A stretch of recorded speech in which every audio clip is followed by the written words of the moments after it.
Hey, Chris, I'm going to test my audio. Can you hear me? Yes, I can hear you. Okay, good. So I can hear you too. I'm just making sure. Thanks. No worries, no worries. How you doing? How's the baby doing? Baby's doing good. He is 6 months old as of yesterday. That's awesome. Yeah, he's a Big big girl. guy. He's looks like he's about one, but I think he just takes after dad.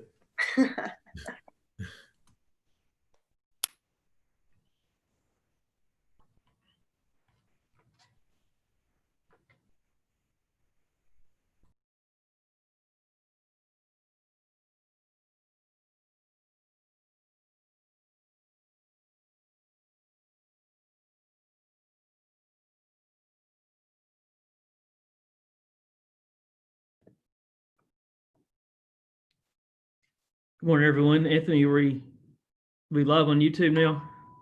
Yes, we're live. Okay.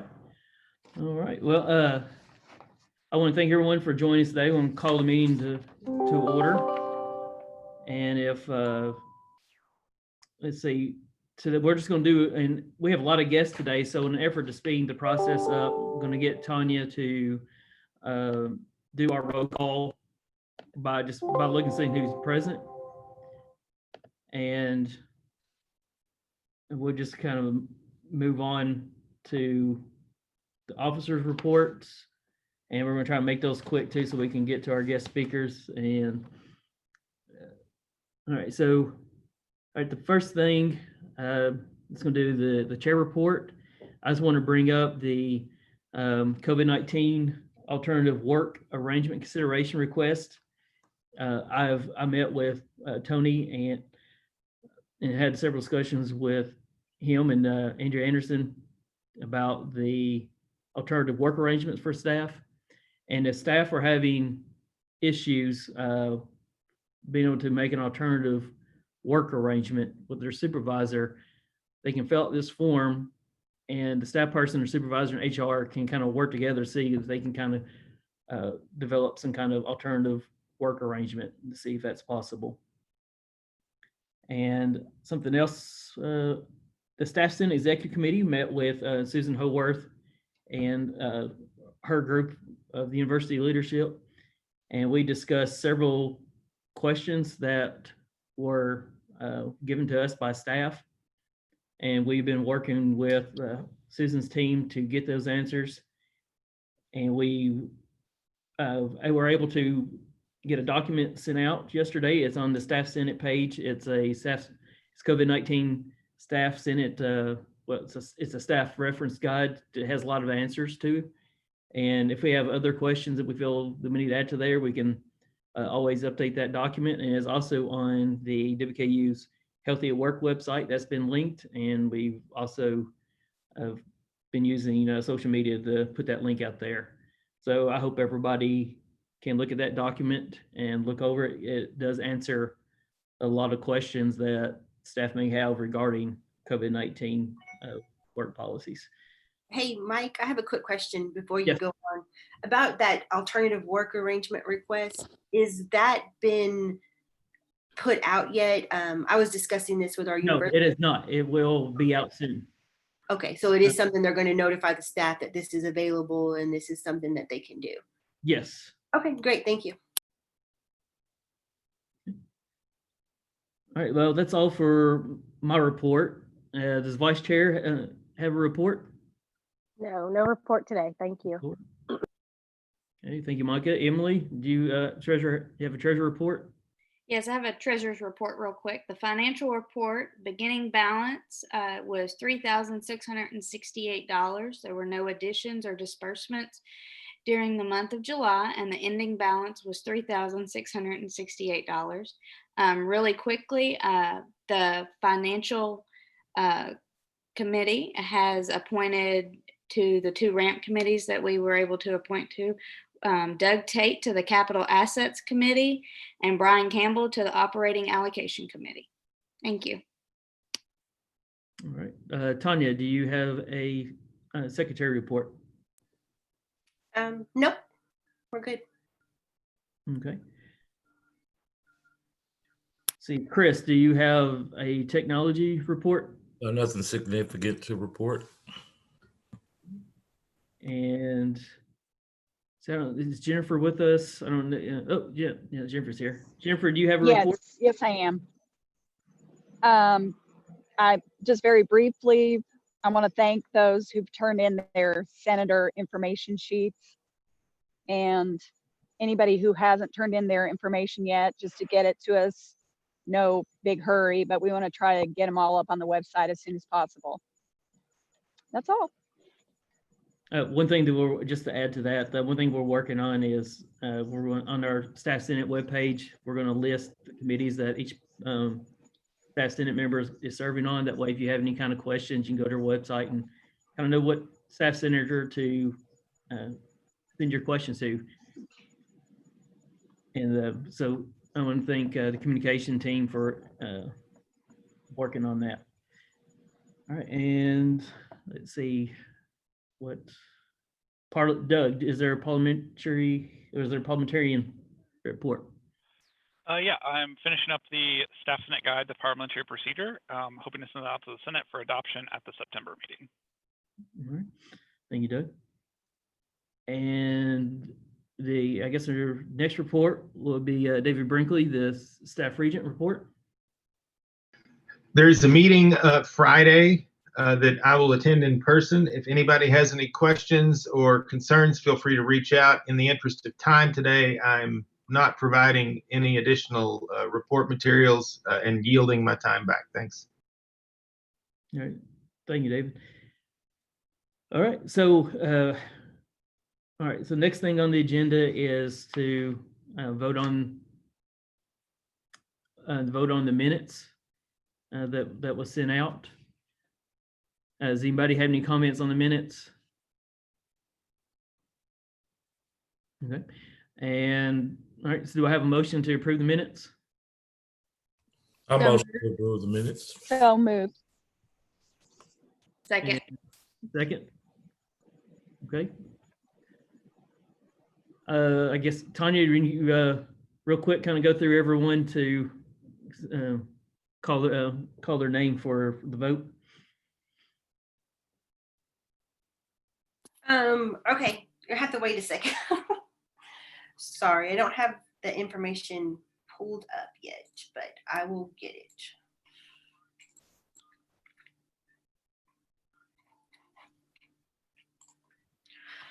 Okay, Jordan Basham, Yes.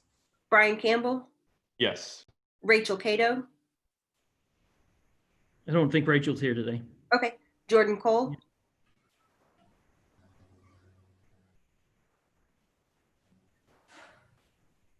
I think Jordan might be, maybe some mute. I'll try that.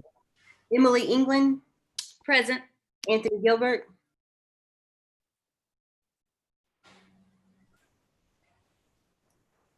Anthony, Yes. don't- Yes. okay, Monica Hines, Yes. Julia Johnson, Yes. Steve Lancaster, Yes. Mike Loftus, Yes. Lauren Ostello, Yes. Jared Smith, Yes. Rhonda Sullivan, Yes. Doug Tate, Yes. Robert Unseld, Yes. Tanya Vincent, yes, Christopher Ware, Yes. Jennifer Wilson. Yes. Okay, thank you.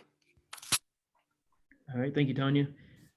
Okay, now we have a lot of guests today. I'm excited about. We have a lot of good information that I believe that staff are going to like to hear. And so I guess I'm going to turn it over to our first speakers, and that will be Peggy Crow and Carl Laves. So, and I want to thank y'all for taking time to meet with us today. So I'm just going to turn the meeting over to y'all. Good morning. How's everybody doing? Good morning. Morning. Good. Well, I think I can share this real quick. Can everybody see this? Yes. I'm just going to buzz through this very, very quickly. This is kind of an adaptation of what we present for TOPs. And I just thought it would be helpful today for context, so you can see who we are and some of the other things that staff may not know that we do in the counseling center. And then Carl and I can chat with you and answer any questions you may have. Of course, we're the counseling center. We're located in Potter Hall, and that's what we do. We do individual mental health counseling for currently enrolled WKU students. We do a whole lot more than that, and I'll go into that here in just a second. This is our team. I always like to present at TOP days to parents because I get to brag on our amazing team. Our clinical team, your very own is our very own Julia Johnson. So when you call the center, you're most likely going to hear from Julia. And those of you that have been here for a while know who our team is. We have a variety of credentials and professional, credentialing on our staff. And so that's our team. So who do we serve? We serve students, primarily, obviously, currently enrolled students, but we also partner and consult and refer a lot with you all, with faculty, and sometimes with parents, and even peers of students. Really what we're trying to do is sort of demystify, I think society sort of demystified seeking services and getting counseling services. We want to continue that. So there's nothing wrong if people need to seek services, and these are some of the reasons that they may come to us. These are some of the concerns that we see in the center. Now, this isn't all encompassing, but these are a lot of the reasons that students come to seek our services.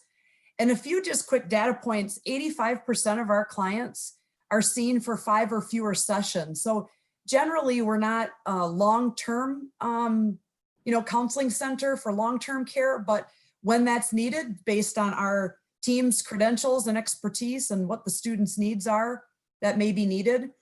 And in addition, our center sees at least or a little bit more than the campus demographic of students. So you'll think that, in society, African-American students don't seek counseling, or international students don't seek counseling, or XYZ student population. And our data don't show that. So students come to our center and they seek our services from a variety of backgrounds. So we have a new approach to our services. That's our motto. You all have seen that when you come to the center. College should be challenging, not overwhelming. And we learned over this past year, we've changed a little bit about our approach. And so these are, students come to the center for a variety of reasons. They may want to learn new things. They may want to get referred to someone else. They may need something that we don't necessarily do, but our team can direct them to. They may need to explore some past things, some current situations or experiences that they're having. College is challenging, but as we say, it shouldn't be overwhelming. Sometimes they may come and the team may give them a little bit of homework. Go work on this skill, or go practice mindfulness, or go try this, journal, or etc. So there's a variety of things that our team can provide students to get them where they want to go. They may meet again, or they may come back when they're ready to do that. In addition to counseling, which is obviously the bulk of what we do in the counseling center, we do an extensive amount of outreach. We have an outreach, these are some of the things that we've done. Some of the people on the call have participated in these sessions, our skills groups, or our lunch and learn series.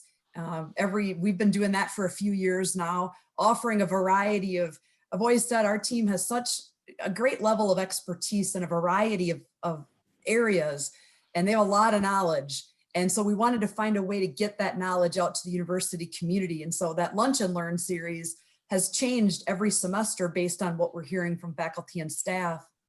We offer safe zone training. These are just some examples. A suicide awareness training. We have a lot of extensive community partnerships. Elizabeth's work as our sexual assault coordinator, services coordinator. She works with Brass and Hope Harbor, our local agencies, to host community events such as Take Back the Night, etc. So we work not just on campus, but we work in the community as well. Of course, we're a training program for graduate students. Dane is returning to our center as a graduate student. He's in the PsyD program here at WKU. And then we have a new intern that will be starting in a few weeks. And then those are some of the support groups that we offer for students. here's an example of some of the things that we've offered, our Lunch and Learn series, or support groups and tabling that we do to gain exposure to the university community. This is how you would reach us. Of course, we're working remotely. We have been, excuse me, working remotely since the pandemic. So sessions are conducted via Zoom. And we've worked extensively with our IT colleagues. I'm always so thankful for our IT colleagues. They helped us transition very quickly to using Zoom and the security features that are involved in that, and our phone system and everything. So it's been very, very helpful. So we just want you to know that we're here, that we exist, that you can refer us, students, to us. If you have questions, I'll stop sharing now. If you have questions or concerns, you can certainly contact us. Oftentimes you may be concerned about a student and you'll call and just want to kind of talk it through with one of us. We're happy to do that. And that's just I just wanted to give you a nutshell view of what the Counseling Center is and who we are and some of the things that we do. I'll turn it over to Carl if he has any other additional thoughts or. I do not.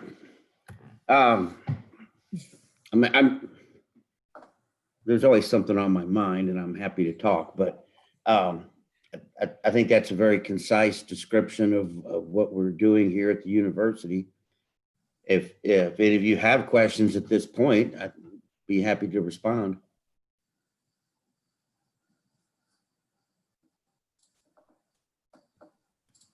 Carl, can you kind of explain your role as of a Bundsman on campus? Yes. I accepted the, I guess it was an appointment as the ombudsperson for faculty and staff. That was under Dr. Ransdale, and continued in that position with Dr. Caboni. I like to describe the position as I am a neutral third party that brings absolutely nothing to the table. Meaning, I have no authority. And I think when the position was created, and I think it was staff council back then that pushed for the creation of this position.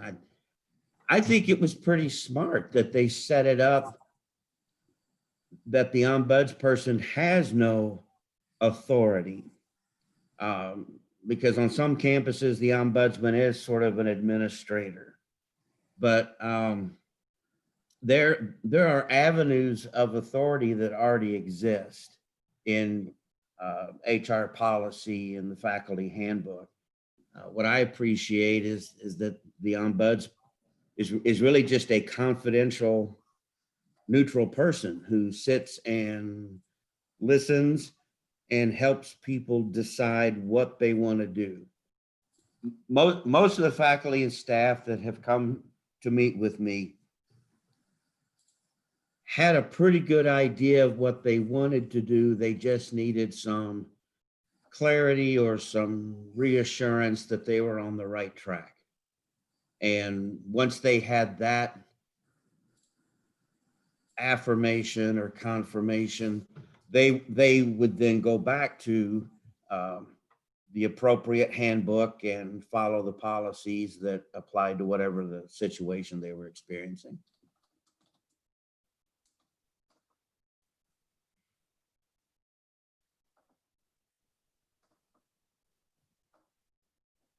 Thanks, Carl. Thanks for explaining that to everybody.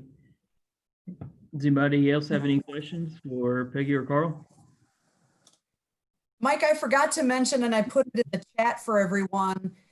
Since we've shut down, we have a very extensive coping with COVID website. I just put it in the chat for everybody.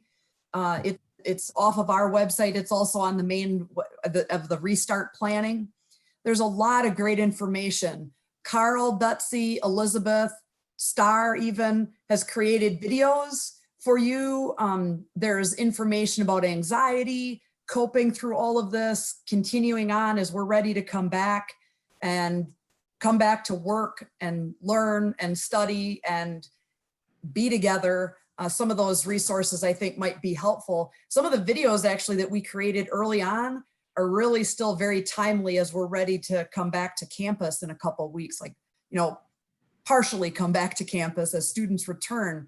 So please check out that website. There's some really good resources out there. Betsy did a video about reframing, and I've looked at that often because it's helpful for many situations. I mean, she created that around the pandemic and being home and how to reframe, but that's poignant for a lot of things. Just what a day looks like. Elizabeth created a video about, what does a day look like? And how do you, early on, everybody was doing all kinds of things at home and baking bread and taking on new projects. And what if I'm not doing that? What if I haven't done that? That's okay. And Carl did a video about quoting his late father-in-law and kind of going with the flow and I guess it was rowing, Carl. I apologize. I'm kind of misspeaking about your video, but there's some really good information out there. There's also an article about mask anxiety that Carl wrote. That was actually as a caveat to the last staff Senate meeting.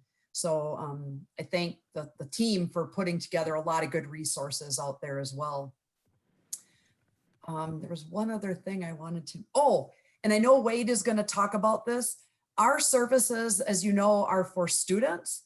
However, we do get calls. I've had calls and emails over the summer about services for faculty and staff. We always refer them to the EAP program, and I know Wade is going to mention that. I just want to put a quick plug that it's a very, very good program. I think it's underutilized, but I would highly encourage faculty and staff on campus to utilize our EAP program. The people that we've spoken to that we've referred to that program have found it easy to get in, easy to navigate. And I have a little kind of a cheat sheet that I created for our center if faculty or staff called how to log in. And it's really a wonderful resource. I think, and Wade will talk about it, I think it's underutilized. So we have support also, but we're here to support you too. We're all going through a lot right now and have been, and depending on who you are, what you look like, where you're from, these past few months take on new meaning for all of us. So we're here to support one another. We need to remember that. Okay, all right, Peggy, some people may be viewing on YouTube, so I'm just going to share my screen and show the website you were talking about. Oh, excellent. Because everybody may not be able to see the chat, but it's wku.edu/here-to-help/resources/coping if anybody's interested in checking out that site. Great. Thank you, Mike. Thanks for that. No problem. Does anybody else have any other questions or comments?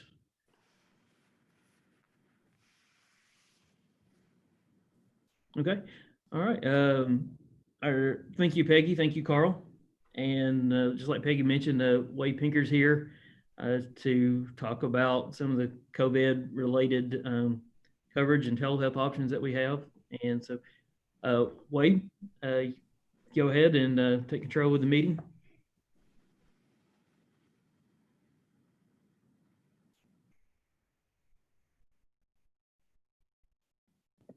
You're on mute, Wade. We can't hear you. Oh, sorry about that. So I was just saying thanks, Mike. I appreciate the invitation, and thanks to the entire staff Senate for the invitation to an opportunity to share some information. I believe I'm going to touch on 3 different topics, a little bit about health benefits coverage as it relates to COVID-19, some additional resources related to COVID-19, and then just a couple of comments about the employee wellness program. So as it relates to our health plan and coverage, as had been shared in a number of different venues and communications. Employees, any cost share responsibilities have been waived. So if there's a copay or deductible for the diagnostic test or any visit that's associated with diagnostic testing, that cost share has been waived. So there's no cost to you as the employee for that. Any of the telehealth services, the member cost share for those have been waived as well. Let me back up just a little bit. So as it relates to testing for COVID-19 and that waiver for cost share, that applies as long as we are in this public health emergency, as is declared by the Secretary of Health and Human Services. The current declaration is set to expire 10/23. Fully expect it to be extended again. It was first declared in January. That declaration is a 90-day declaration, and this is the third one, but fully expect it to extend beyond 10/23. So, and again, as I mentioned, in terms of telehealth visits, remember cost shares for those have been waived through September the 30th. And any member cost share for treatment of COVID-19 has been waived through December the 31st at the end of the year. So with that said, I don't think I would be doing my job or doing any of us any favors if I didn't remind the staff, Senate, and everyone that WKU is self-insured on their medical plan. So what that means is that the university has assumed risks for the healthcare cost for us. Okay, they assume that risk and pay the expenses, medical expenses for employees up to $250,000 each, and then we have a stop loss insurance for a cost that exceed $250,000. Anthem is just our administrator. They're not our insurer. So WKU is the insurer and pays the cost of our health care. Just to kind of give you an example, 2019, kind of put that in perspective, the total health plan cost and claims were a little over $12 million. The total health plan cost, including claims, admin fees, stop loss insurance, funding to the HSA, HRA accounts, was in the neighborhood of $16 million. So it's an expensive benefit. You all know that is how that's funded, and those healthcare expenses are funded by the university and by all of us, right? It's a shared funding model where WKU puts in $677 a month toward those expenses, or well over $8,000 a year, and then we put in costs through our premiums and deductibles and co-insurance and copay. And at the end of the year, when you look across all three of our plan options, that comes out to about a 70-30 split, where the university contributes about 70% of the total cost, and we as employees contribute about 30%. Okay. So again, that using this term free, there's no cost to you for this testing is a little bit misleading in that those costs come back to the university. Okay, so just keep that in mind. We certainly want anyone to get the care and services that they need, but to use those services wisely. So any question in regards to health coverage, health plan coverage? If not, I'll tell you, or if you want to hold those questions, let me jump to the next topic, and that's just some resources for you. I'm going to throw a lot of different information at you. You don't have to, remember this. If Peggy, I'm not sure who, if it's you or Mike, if you could make me the host, I plan on sharing where this information is located on our WKU pages. But in terms of COVID-19 resources, I just remind everyone of the new website that was just developed, wku.edu/healthy on the heel. There's a set of FAQs on that web page, and you just click on the faculty staff section, and those health plan coverage that I just mentioned are in those FAQs. Also, I would encourage you to take a look at anthem.com. If you haven't been to that website in a while, there is a wealth of information about COVID-19. There's a COVID-19 resource center on that webpage.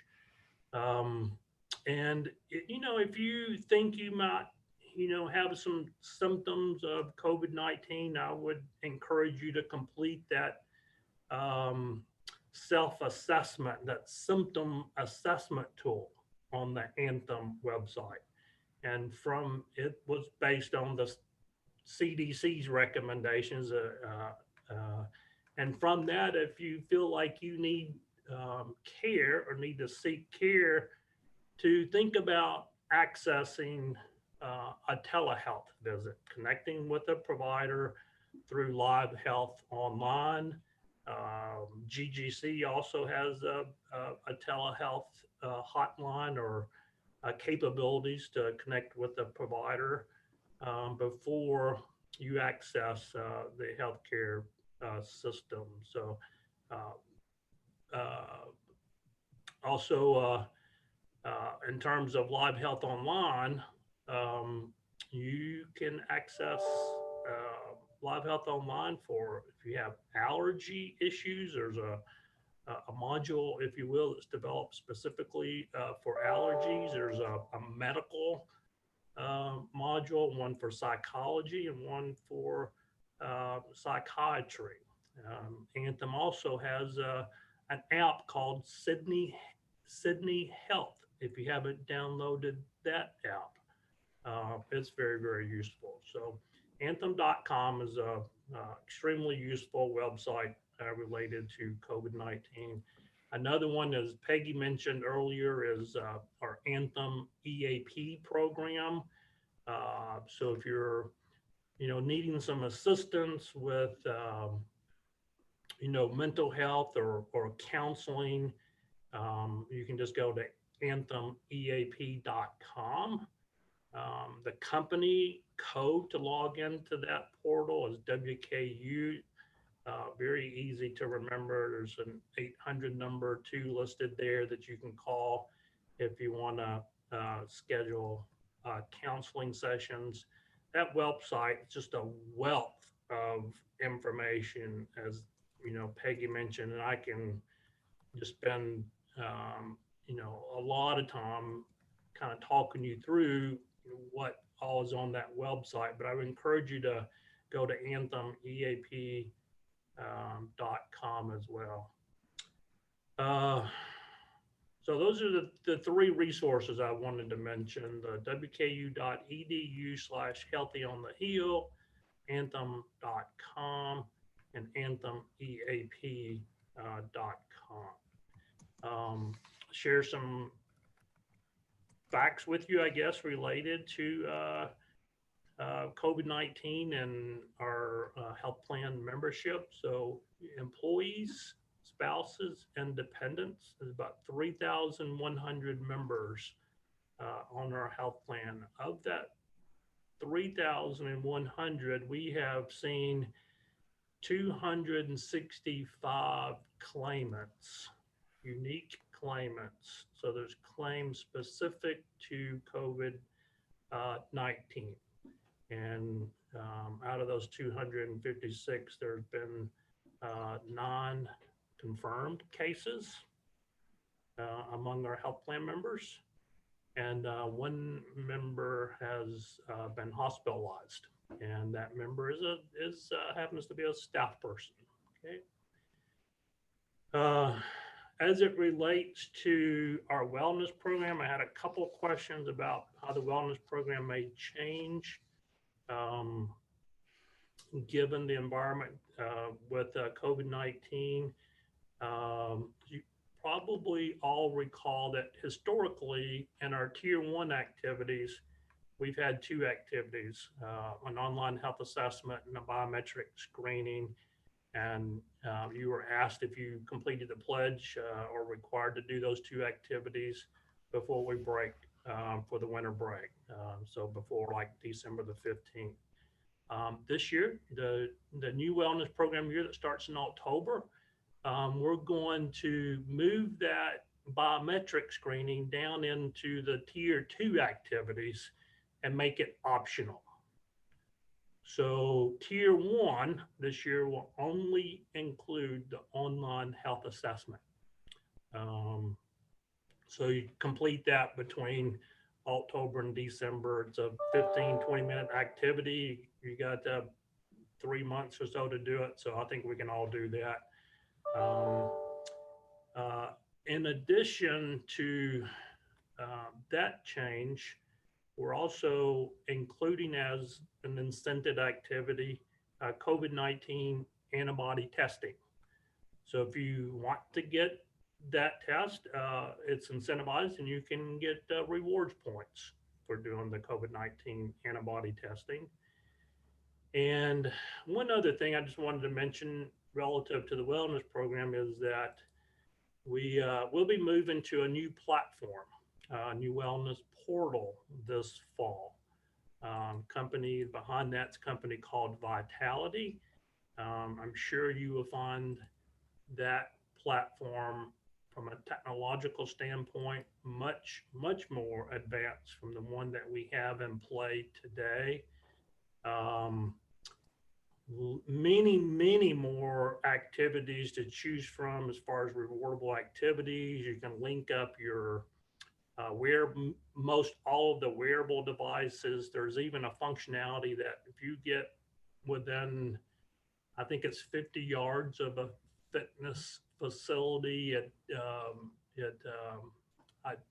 recognizes that, and if you stay there for 30 minutes, it awards you points for being in a fitness facility. So again, just a lot of new features in that portal. I think that you will appreciate. So that's really all I had. I was going to try to share with you. And Mike, do I have? Yeah. Posting?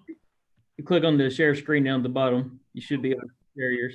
Let me share something with you all real quick. If you're able to see this WKU, are you able to see this WKU page? Okay, so from here, it's really simple, but everything I just shared with you, I'm going to show you where you can find it. So up in the top menu, if you just click on faculty and staff and go to the human resources page, on the human resources page, and the black menu, horizontal menu here, if you click on benefits and then click on employee wellness and benefits, most anything that you're looking for, you can get there from this page. So here's a link. We'll be going into open enrollment in October. Here's a link to the benefits portal where you do your make your benefit elections. Here's a link to the employee wellness portal. And here's a link to that EAP program that I spoke to earlier. Let's see, seemed like there was, another thing. So I've mentioned Anthem, Anthem EAP. We work with a number of different vendors to provide these benefits. Under the benefits drop down, if you just click on a vendor's contact information, here's all of our benefit vendors with their contact information included. So there's our health plan administrator, EAP program, the vision. If you got that cancer, medical bridge policies, dental, et cetera, here's a link to our wellness provider, health fitness. If you got questions about your HSA, HRA, this healthcare blue book, cost comparison tool, this Know Your RX Coalition. If you haven't used this, if you have prescription needs, strongly encourage you to take advantage of this. They're just a wealth of resources. Many of you have participated in Naturally Slim. Here's how you can bounce out to their site in order to roll in that program. Same thing with Weight Watchers. But this is just a great resource page for you. You can get to about all of our vendors through this page here. So that's all I have. Happy to take any questions. I know that was a lot of information, but in a very short period of time. Hi, Wade. We're getting quite a few anonymous emails in. One person is asking, can you get tested at Graves Gilbert Clinic even if you were asymptomatic, or do you have to have a doctor order? For the COVID-19 testing, yeah, there's guidelines that those providers follow. So it would be, if it's medically appropriate, then you can be tested there. Yeah. But again, I would encourage you to use that self-assessment tool that's on the Anthem page, and then maybe connect with a telehealth provider before you, access additional services.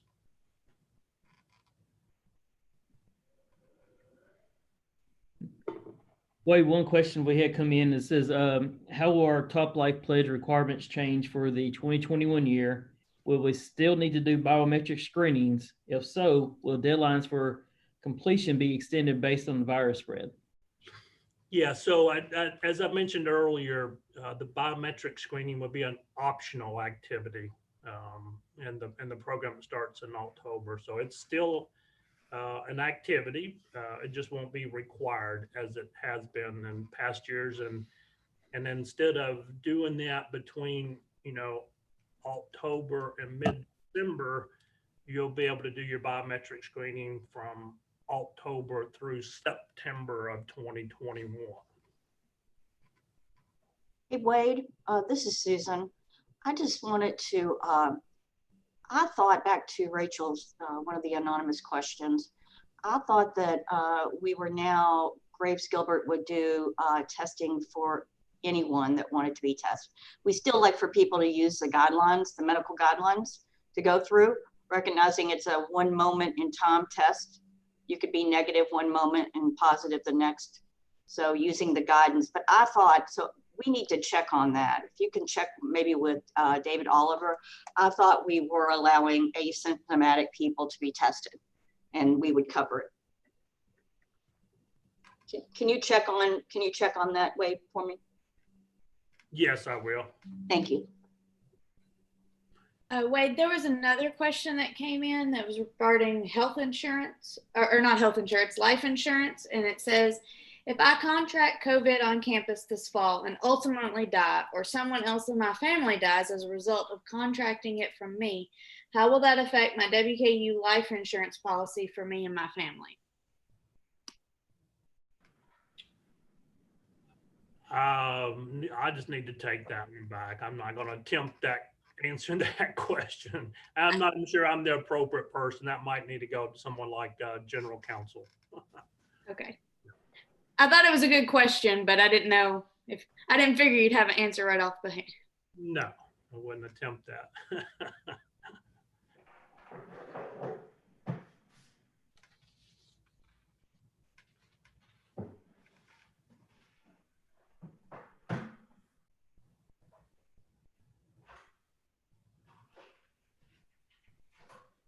Any other questions?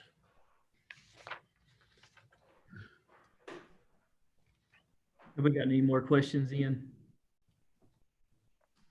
I think there were some concerned questions about that if we have benefits, that we can use those benefits as needed.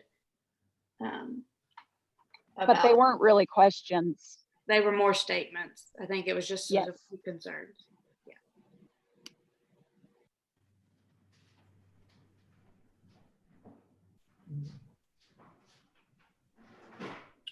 Okay. Does anybody else have any other questions? Mike, I'm gonna revisit the communications that David sent out. So if there's an opportunity, if I could maybe pop back in a little bit later, because I do recall seeing the criteria for testing, and I believe there was a statement in there about if the employee if it just wants to be tested. So. Okay. Yeah, that'd be fine, Wade. Be good for staff to have that answer. Yeah, I'll just revisit that real quick, and if you don't mind me popping back in a little bit later. All right. All right. Next on our list of guests is a lot of people from the communication group. Andrea Hales, John Mark, is he on here? And yes, sir. I'm here. All right. If I just want to turn that over, turn the meeting over to you guys. Thanks, Mike. Thank you for inviting us today. John Mark is here, and I believe Bob Skipper is on as well with us. So we are happy to be here and talk with you a little bit about communication activities as they relate to the reopening plans. It's been a crazy summer, and we appreciate so much all of you who have worked with us. Long nights, long weekends, after hours, emails, meetings, phone calls. It's been an effort across the university, and we just appreciate so much all that you are doing to prepare to reopen in just under 3 weeks now. As you've seen, we have started to move into the execution part of the reopening plans. Much of the communication in the earlier part of the summer was around the work that was underway to prepare those plans by the 4 restart committees and the COVID-19 task force. And now we're really into the execution phase. So you've been seeing some of the videos that we've worked on. There's a series underway, and we've put out so far 4 of those.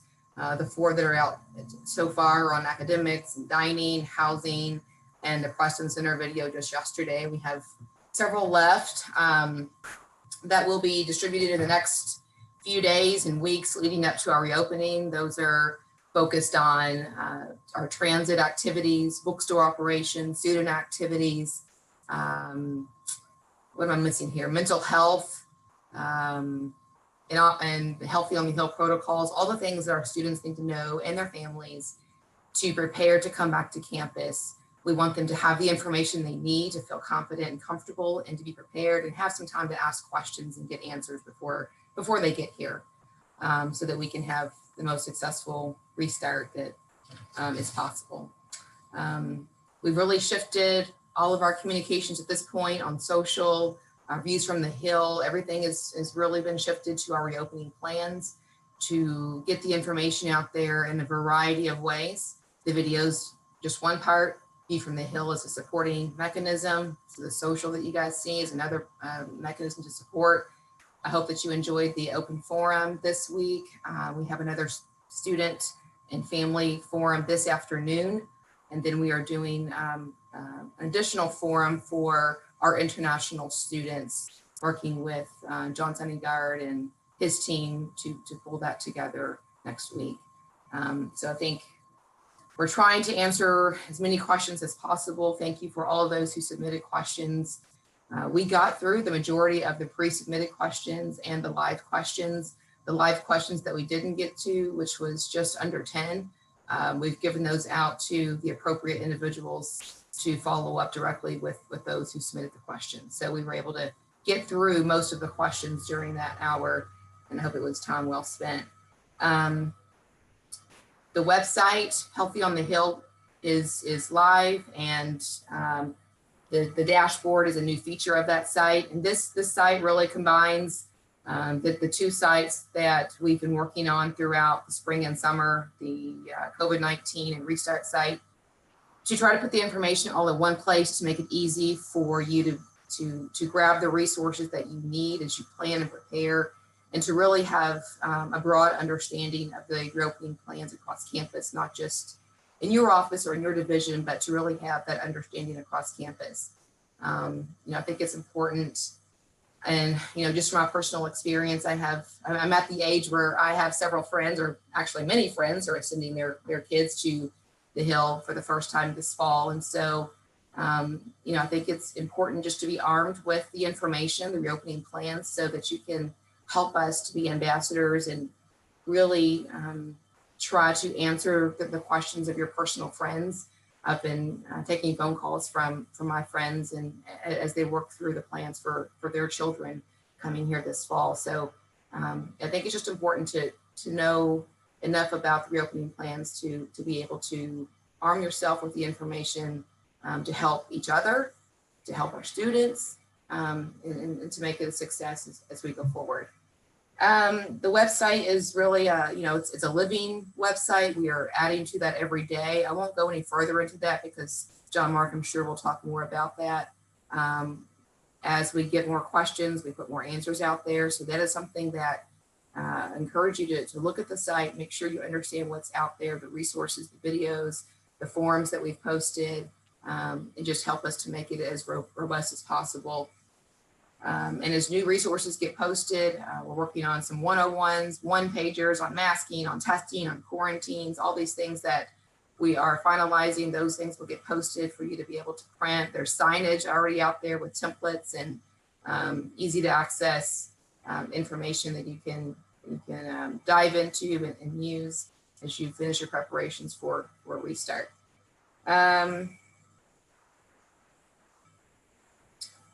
I think I'll stop there and turn it over to John Mark. He probably wants to talk a little bit more about the website. And Bob, I'm sure that you want to talk a little bit about the media plan that you are orchestrating. Thanks, Andrea, and thanks to the Senate for allowing us to come and talk about some of the work that has been done this summer in helping to keep our staff and students and faculty informed on the reopening plans. As Andrea said, the Healthy on the Hill site was designed to kind of blend together. If you'll remember the original COVID-19 site, it was very focused on the latest news and developments and how our campus was responding. With the Restart site, it was focused on plans and strategies, more of that 30,000-foot view. And what we needed to do was to develop a site that was a bit more of a combination of those two things. Nimble allows us to have kind of the latest headlines at the top, get to the messages. But then one thing that we also noticed was from the analytics on the old site was that the frequently asked questions was the most popular component. And so we needed to bring that back and have an opportunity for all of our constituencies to have a place to go and look through some of the questions that are coming in. The frequently asked questions will be a key part of the Healthy on the Hill page, and we want to build that content out in a couple of ways. But those FAQs, which are now grouped by topic, is one way that we're doing that. And we're hoping that if it's grouped by topic, it's a little bit easier to navigate.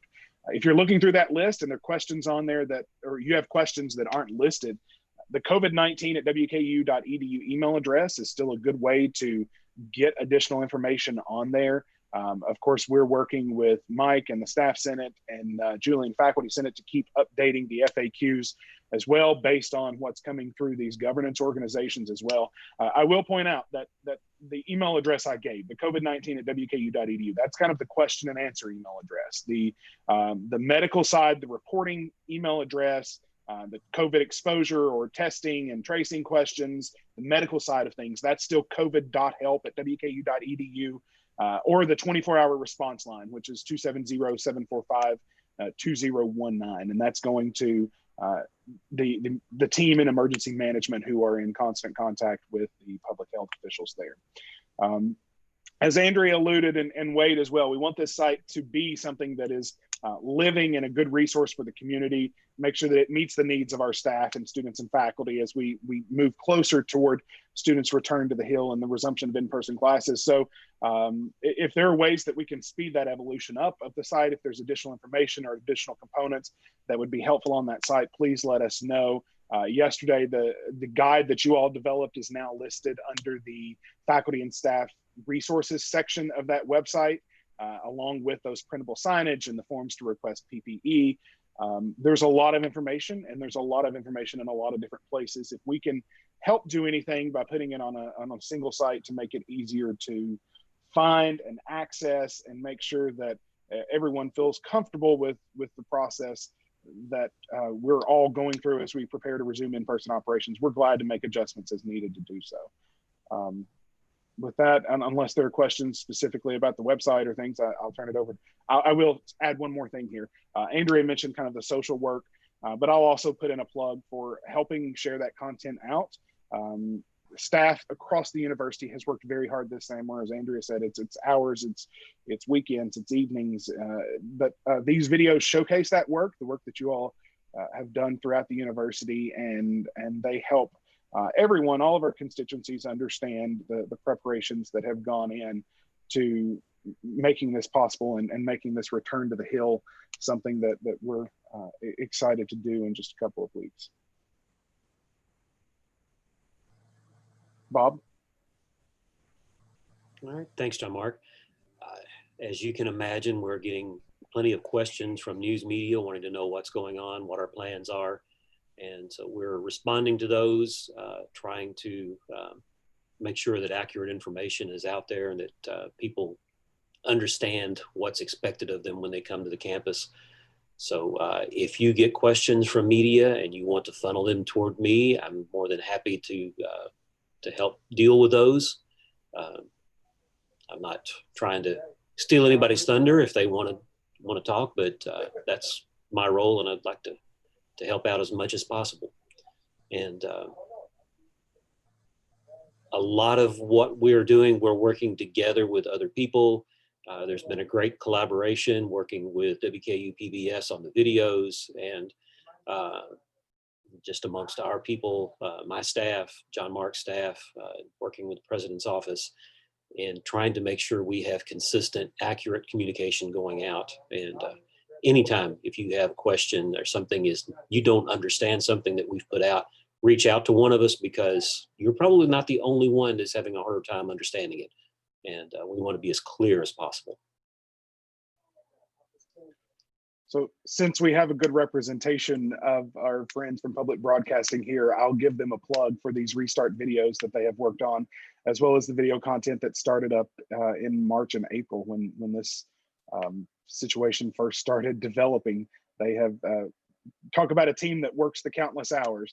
That's definitely one of those. So thanks to all of you that are involved in that production that's helping us get those messages across in a way that many of our constituents prefer to email communication a lot of times.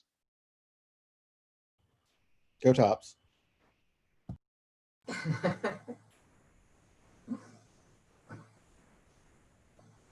Okay, Wade, you said you got the answer to the question on the testing? Yeah, so thanks, Mike. So I'll go back to, there's a question in the FAQ that's on the Healthy on the Hill.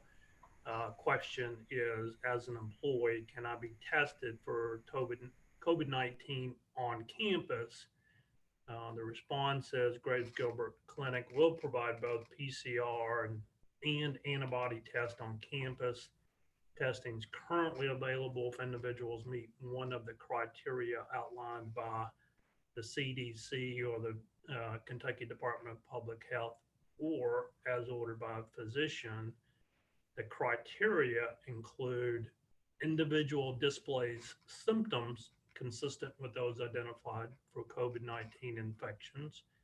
Individual has been in close contact with someone who's tested positive for COVID-19, or individual is identified by public health through contact tracing as likely exposed to an infected person. And then lastly, physicians orders a test based on identified risk factors or prior to a medical procedure.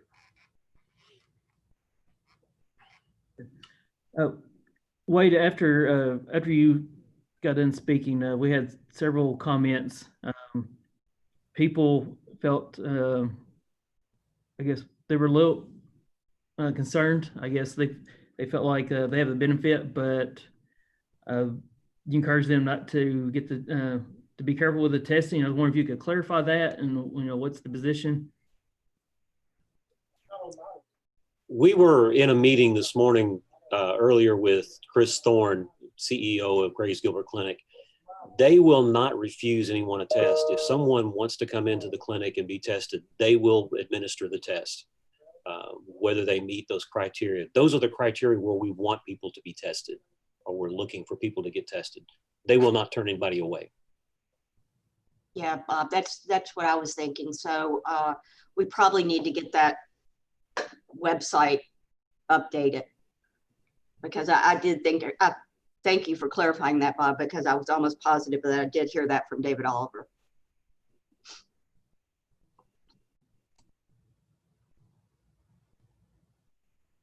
Okay. Wade, did you hear my question, Wade? No, I'm sorry, Mike. Okay. No, I just for I guess a lot of staff after you spoke, they felt that they were being encouraged not to use the benefit that's been given. You tell them because it costs extra money. So a lot of people were. That's how they felt. So I just wonder if you could just clarify what you were saying about getting testing. No, I think Bob, Susan, others just clarified that if you feel that you need to be tested on that, you certainly will be through Graves Gilbert Clinic. My point was that maybe it's a family member. I'll give you an example. Last week, my daughter plays volleyball at high school. She was complaining with chest pain, and her breathing was a little laboring. So automatically, as a parent, you know where my head goes. She's around other kids, groups of kids practicing volleyball. So we decided to connect with a provider through Live Health Online. After talking, with the provider, and she probed a whole lot more than what we were thinking. Her recommendation was she didn't really feel like she needed to be tested for COVID-19. She couldn't even make that order, but we should see our pediatrician. So that's what we did. We went to see the pediatrician, and you know what? She tested positive for strep throat. So my point was that, if you have any concerns, you may want to access those telehealth services. They can be a wealth of information and helpful without getting into the healthcare system, maybe going to a walk-in clinic or other services that are provided. And there's no cost to you for accessing those telehealth services. That was my point, not to discourage anyone from care or, but just really to promote the telehealth option. All right. Thanks for clarifying it. Does that clarify? Yeah. Andrew, John Mark, Bob, sorry, I forgot. Does anybody have any questions for those three about the website or any kind of communications on campus and so forth? I'll add, we'll get that line added about any individual who wishes to receive a PCR live virus test should just feel free to reach out to their healthcare provider. We'll get that added to the website, to the FAQs within the hour. Can I jump in real fast? Yeah, go ahead, David. I just got off the phone with David Oliver, and I just went straight to the source and asked him where we are on all of this. And I think there is, probably because of a combination of what Chris said this morning and what has been printed on the website as the CDC guidelines, David is going to work with everybody to get some clarity as to the exact language. My understanding from what he said on the phone to me just now is that if you are asymptomatic but feel you need a test, you can get one. Graves Gilbert will determine what type of test, is my understanding from him. So since there is some level of confusion on that, I think the ideal scenario is what the CDC has recommended, which is what Wade was talking about. You go through and you go through in the checklist, and if you have a symptom or two, you probably easily qualify. But at the same time, I don't think they're going to turn you down if you just feel like you need one or want one. But I think there's going to be some clarity addressed on that. And I'm glad we're having this discussion now. Thanks.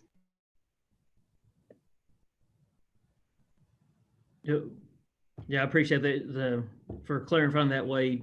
That was something that a lot of people have a lot of questions about. And John Mark, thanks for getting that updated on the website on the FAQ. Anybody else have any questions? I will just say, if you have not had a test yet, it is not a fun experience to look forward to.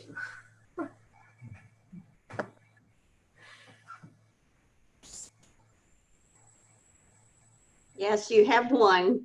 You want one another. Let's just leave it at that.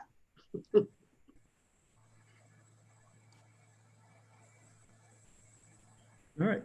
Well, I want to thank y'all for coming in and for everything you're doing, trying to get the information out there with the Healthy on the Hill website and the videos and the communications that gone out.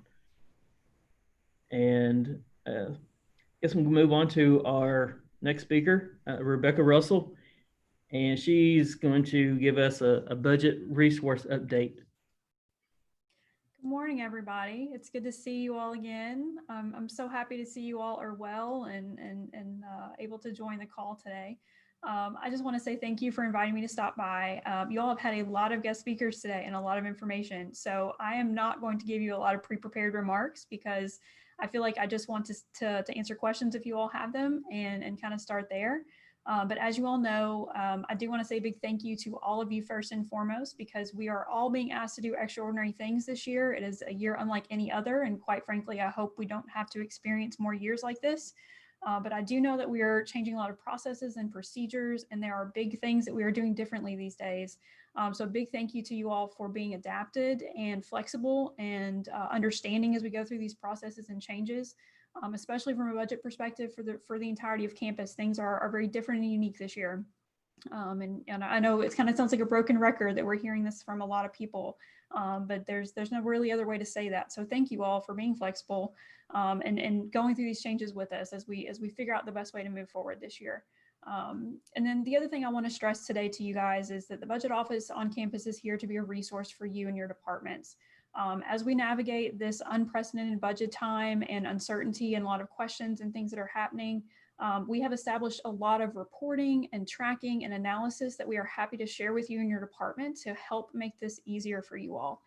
Several things in particular we are doing. We are working directly with VPs and budget managers for each of our units to track things like vacant positions and lapsed salary to help that process be a little easier. Those of you who are more in the budget world, Emily, I'm kind of looking at you, you know that the struggle on campus about tracking lapsed salary and vacant positions. So we've done what we can to try to make that easier. In addition to a lot of monthly reporting that are new that we're happy to share with you guys as you all try to navigate your budget climate in your offices and work through that together as teams. I'm sure some of you have also heard that we are working to transition to a new budget management tool called Axiom. This is going to be a campus-wide software that's going to be available to our VPs, our budget managers, both in the primary units and our support units.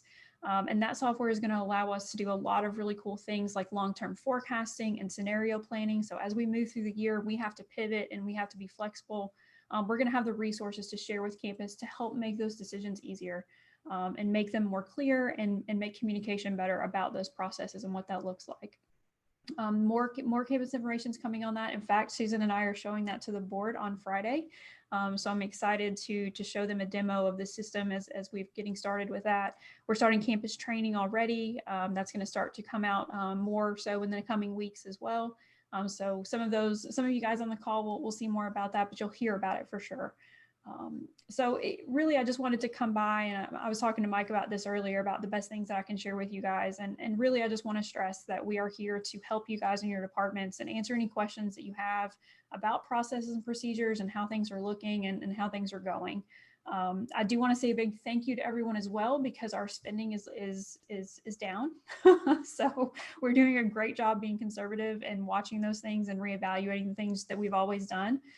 To try to get us through this fiscal year. So I know that there are a lot of things that are going to be different, but we'll get through it and really work towards a better scenario once we come out the other side of this.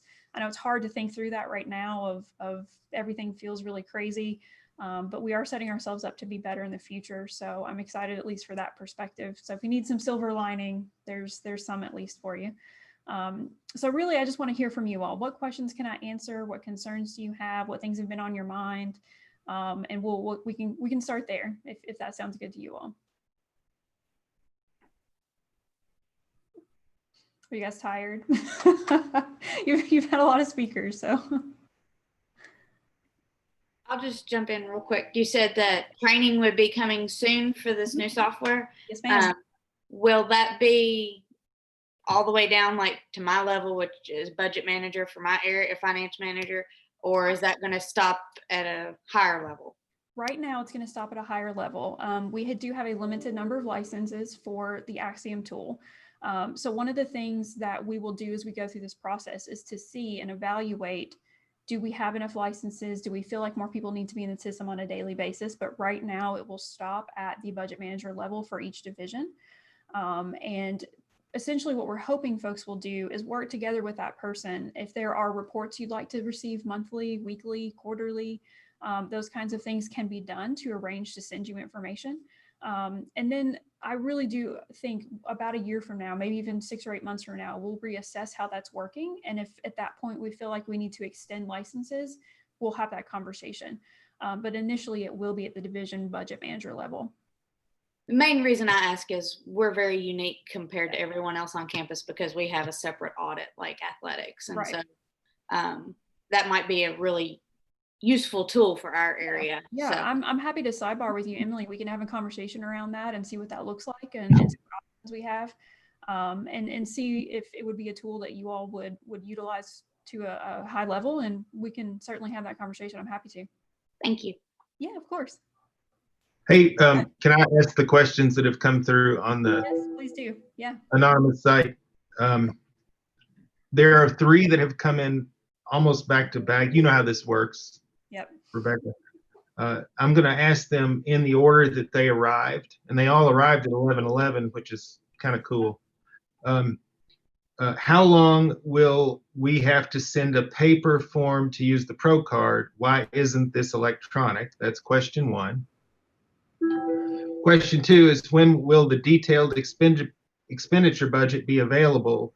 It is not on the website, and we are a month in.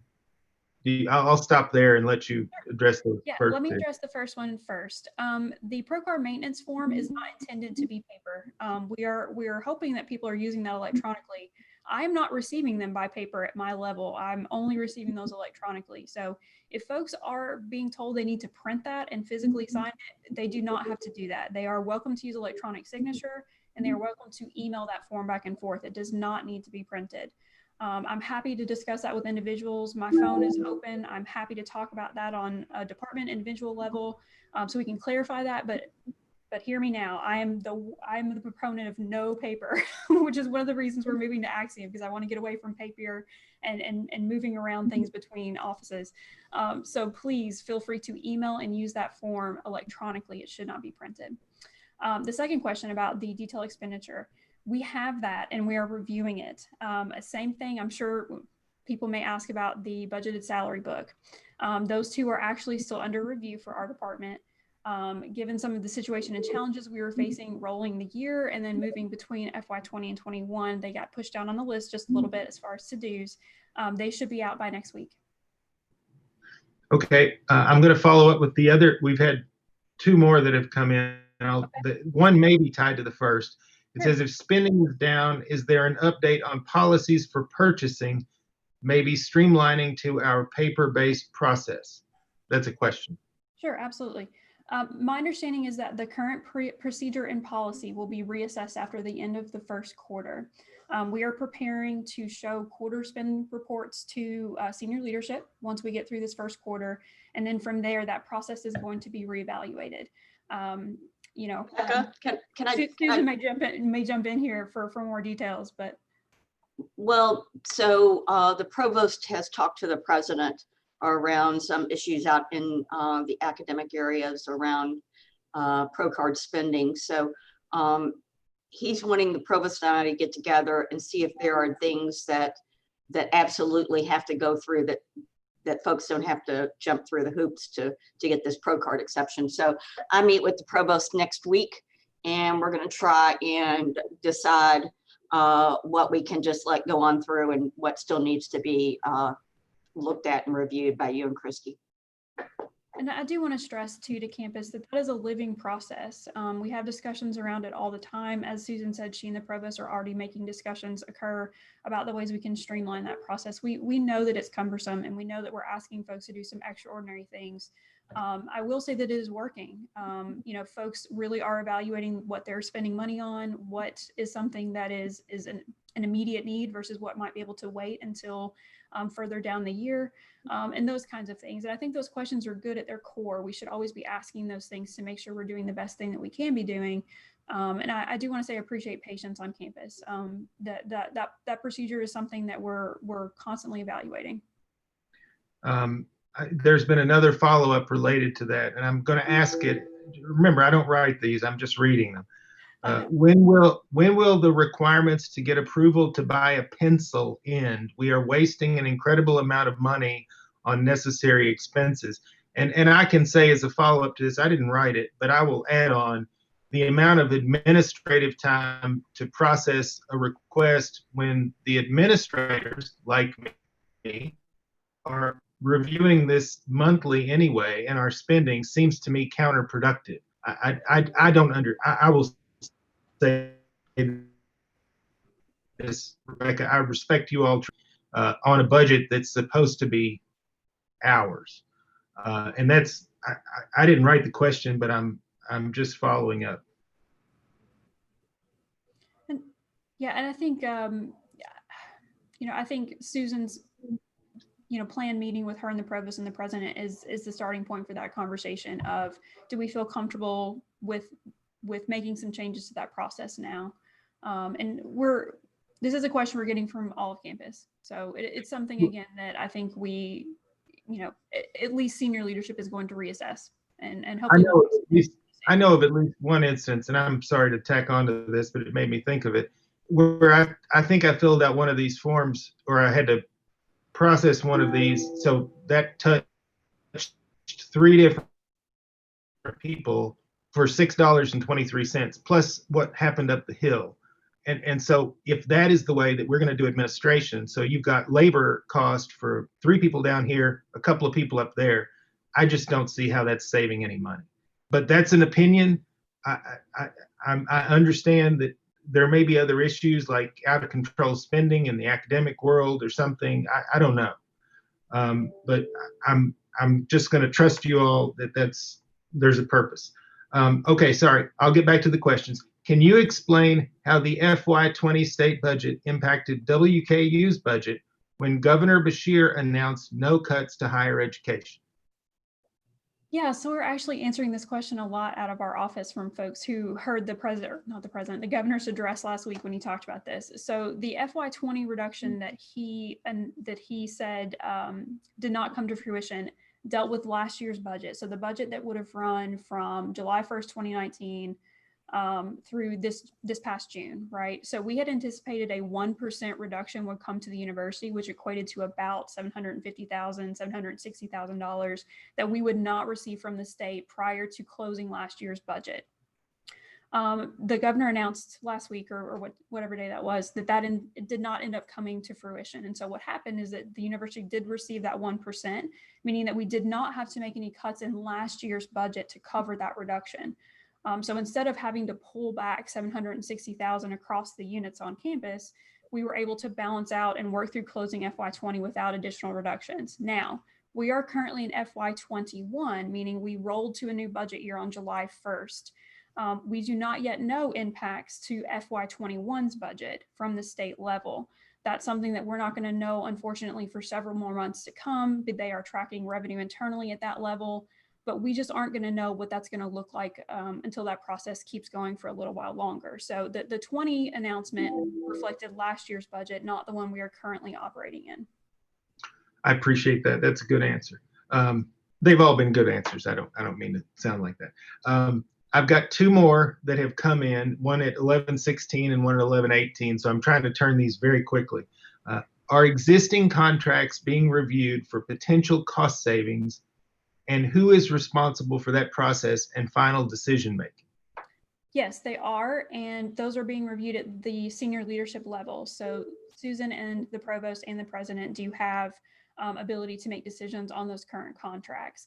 Now, from a process standpoint, they do come through to me in our Top Shop process, and then I have conversations with Susan. She talks with the provost about what those conversations need to be, what decisions need to be made on those, and then I simply serve as proxy. So folks are going to see me on their requisition approval lines, but it is simply to serve as proxy for senior leadership. So yes, that is happening, and that decision level sits with our top leadership. Perfect. One more came in. I'm sorry, I'm going to turn this back over, guys. I just want to ask them if people send them. This is more of a comment, but I'm going to go ahead and say it because out of respect to the person that wrote it. Having to spend time filling out a form to get approval for spending department money is time wasting, and approvals are not being sent back down in a timely manner. That's a comment. It's not a question. Doesn't need a response. Here's the last one that I got at 11:21. Oh, no, sorry. 11:20. At what point will we receive our reduced salaries back? Question mark. Could that happen? Question mark. I'll start this answer. Susan, please jump in if you want to add further clarification. So the reduction in salaries could potentially be reversed, I think is the word I would use, if for some reason the state forecast ends up being better than we anticipate it's going to be. Right now, or enrollments. And or enrollment, yes, exactly. So if our enrollment, does not go downwards from where we expected it to be, and or state appropriations come to us more than we anticipate. And again, I want to stress that those are things that are going to have to be answered long term. I'm not going to know that tomorrow. I'm not going to know that in September or even October. But that is definitely something that senior leadership is committed to. If that happens, that is the first thing that the BEC recommends, in addition to senior leadership, would be reversed first and foremost. Okay, and I did speak too soon. There was one more, and this one, and I will say I have heard the same thing. Just a side comment about the potential budget shortfall at the state level. So that is going to have to be addressed. I mean, obviously, you all, if there's not tax revenue, they don't have a way to pass it along. So let's see here. Will WKU commit to cutting outside contracts / personal services contracts before cutting WKU jobs?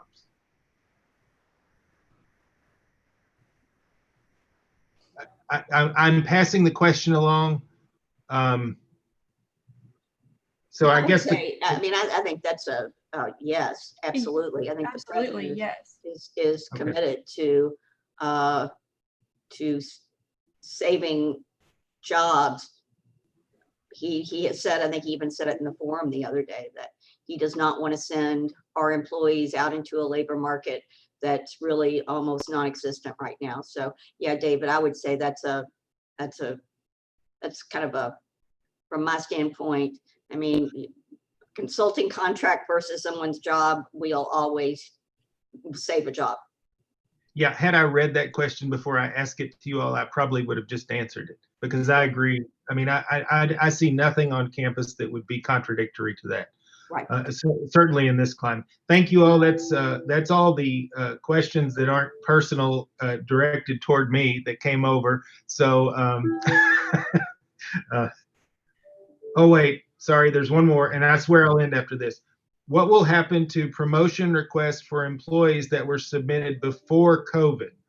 We have employees doing additional work due to COVID while also taking more responsibility with zero compensation. So I think that's one of those items that we will, David, I know you didn't ask it, but you were the reader. So I think that's one of those items that we'll look at when we're probably mid-year and figure out where we are as far as our budget and where we're landing. If we think that the plane is going to land within our budget framework, we can start looking at those additional type salary adjustments.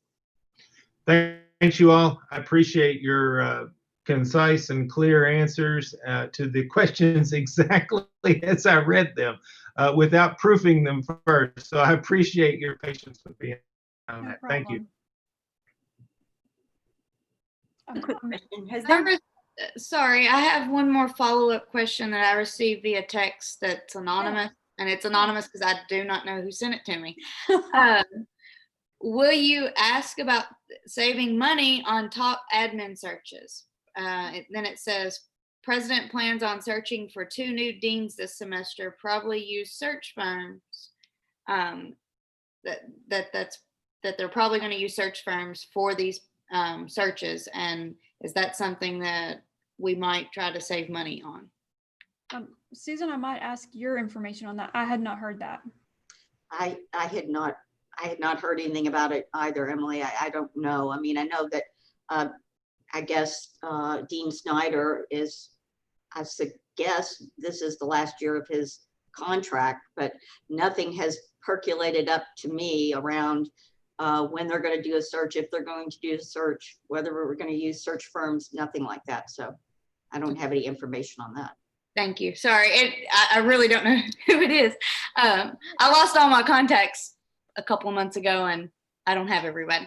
And really quickly, in regards to the pro cards and that process, I would like to just make a suggestion of putting a spending limit on the pro cards when you have that discussion. I know purchasing is able to do that, and maybe restricting that down to $100 or $200 that does not have to go through approval. I'm sure you've already thought of that, but I just wanted to state it. I was going to say too, just to reassure you, Emily, when Susan asked, sort of about what that process could look like or what are options, we absolutely discussed that we do have the ability to put very low limits on cards. We can have discussion about there being a single card per department or all kinds of different options to work through and talk through that I have given to Susan to be discussed in that discussion with the provost and the president about what are the options, what can we do to simplify that process and make it easier for campus. So all of those options are on the table. Thank you. And I do not envy you having to approve all of those. I had to do that when I worked in Ogden. I did all the grant ones, and it's not a fun process.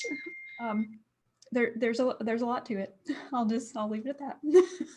So I think too, we're now, of course, the complaint started immediately when we froze the pro cards. So, but at least the president and I wanted to get a quarter into the year and reevaluate where we are as far as actual over actual from last year. Now that we're 1 month into the year, I think we can see what July spend last year looks like as compared to July spend this year. And that will give us an indication as to how we're doing. So I know it's tough and I know it's a pain, but we'll get through it and we'll make some readjustments along the way and make it work better for folks. Mike, I would like to suggest I know there might be some other questions for Becca out there, but before I forget it, I think you had wanted maybe at the next meeting or meeting down the road, a couple months down the road or something, for me to kind of give a budget lesson, for the lack of a better term. And Becca and I can certainly do that. I think it would also be helpful for her to do a demo of the Axiom software and let this group get a feel. Now, if any of you join the board meeting on the YouTube, you'll see the demo then. So, but if you want to include that in our budgeting 101. Yeah, that'd be great. Yeah, I think people would like to have the insight of how the budget's done and how the software is going to work and so forth. Yeah, I think that's a great idea. Hey, Mike, I have a quick question. I know that there's been some talk, or this might be for Susan, about layoffs or furloughs. Is that still on the table because of the budget cuts, or is that something that's college level? I just know there's concerns out there, and there hasn't really been talk about it, you know. That is a decision at the deans and vice presidents level. Now, for instance, in the SOF division, we're able to meet our budget reduction target. What was it, Becca? 1.6 million, something like that? Yeah, 1.6. Mm-hmm. So we are able to meet our reduction target through no furloughs, which is good news, because so your leader of the Senate, Mike, he brought this to the BEC, and I think he was exactly right. One of the unintended consequences of a furlough, and it's kind of one of those things where you just go, wow, why didn't I think of that? You know, so think about, there's always that danger. I remember one of my presidents at my former institution telling me this. When you choose a breaking point for any type of salary, like we chose 50,000 would be the breaking point of salary reductions. There's always that person that makes 50,001, and there's always that person that makes 49,999. Okay, I know those are extreme, but what happens is then if you chose to furlough a person at 49,999, they could potentially take more of a salary reduction than if they had gotten a salary reduction. So the president really wanted us to stay away from those days a month furloughs. Now, if there's a unit that has a person in like a revenue dependent index that is just, for instance, let's just take, for example, the International Center. There's a person in there that really has nothing to do because of the international student situation. So they were put on a furlough. So those are kind of different in that, you know, it's an extended furlough, but we're really trying to stay away from those 1 day a month or 2 days a month, because you get into, like just what I said, reducing a certain person's salary more than you would have if they just took a salary reduction. And Mike brought that to the BEC's attention. So Mike, you were heard, buddy. Well, thanks. I appreciate the opportunity to be on there. Okay. Does anybody else have any questions? Yeah, we're getting some more anonymous. Oh, are we? And I'll start with the first. Are promotions something that have been halted? So promotions, along with any sort of hiring actions, have been frozen currently. And as Susan said, that will likely be reevaluated mid-year when we have a better picture of what things look like at the state level and our enrollment is more solidified.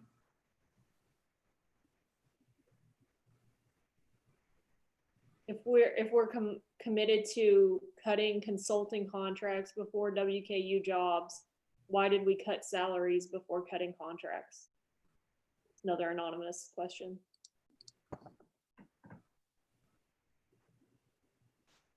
I don't know that we, I don't know that there's a lot of consulting contracts currently going on. I don't know. We were one of the central strategies that was recommended by the BEC was to reduce the salaries to come up with that, what was it, back at 2.7 million? Was that what it was? I don't know that there's consulting contracts currently totaling that much. I don't know. We can certainly check, but I don't think there.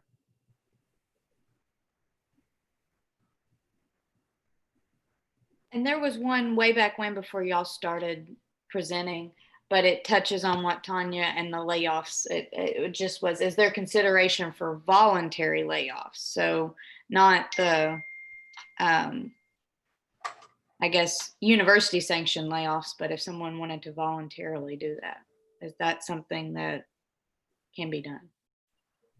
I think that would be the conversation between that employee and the leadership of that unit. I think it could certainly be done, and I think it could certainly be allowed, but I think that would just be a conversation in that unit.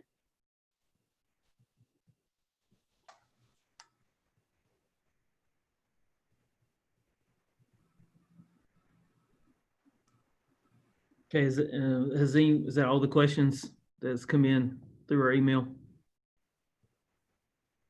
For Rebecca and Susan, yes. Okay. All right. Becca, thank you for joining us, and Susan, thank you for also for joining in and helping answer the questions. Really appreciate y'all's time. Thank you. Thanks for having me. I look forward to the next time, and we'll show off some Axiom when I come back. All right. Okay. Next item on the agenda is the PPE status, and bear with me here. I thought I had it in my notes here, but I got an update from Brian Russell yesterday. I just need to pull up my email.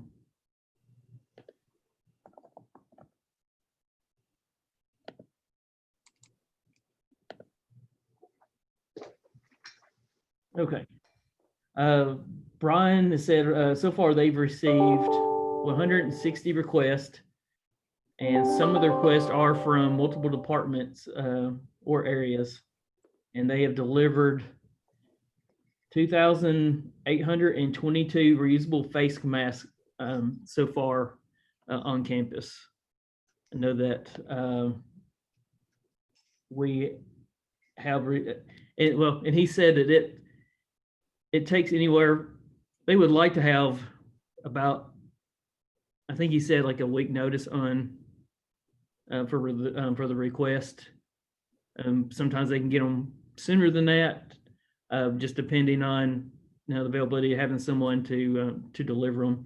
But all the supplies are there, and if you need more, if you need more, I guess more items, just submit a request.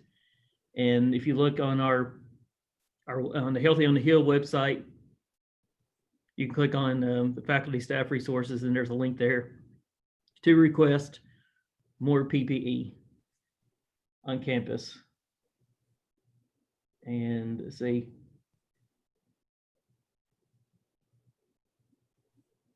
Trying to find, also seeing a question.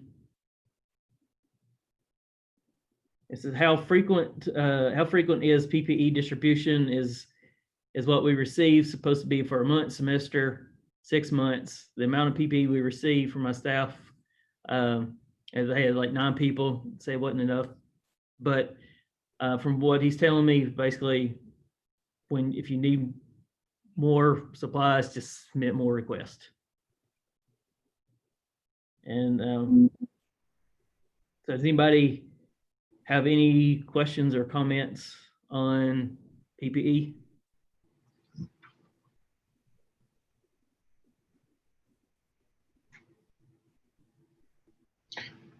Mike. Yes, Dave. I have a question. I want to address a question that came in that's tied to Board of Regents. As soon as I can find it again, sorry. Oh, please explain the promotions listed in the Board of Regents material for approval when there are no promotions allowed. So currently, at the upcoming meeting, as many of you all know, there are personnel actions that the board routinely approves. Many of those, unfortunately, and this is a concern that I've had for a while, are after the fact. In this case, there are 3 salary increases that I could find, and one greater than 5,000, and that's per contract. All 4 of these actions are effective in the previous fiscal year. So this is a post-action approval. One is for November, another is for November of 19, one is for May of 20, and one is for April of 20. If I read that correctly, I think I did. So sometimes, you all, there will be salary increases or promotions that may appear like they're taking place in the current fiscal year in the restricted climate, when in reality, those are approvals that the board, that we're doing after the fact, that for some reason weren't in front of us in advance. And there are a variety of reasons that happens.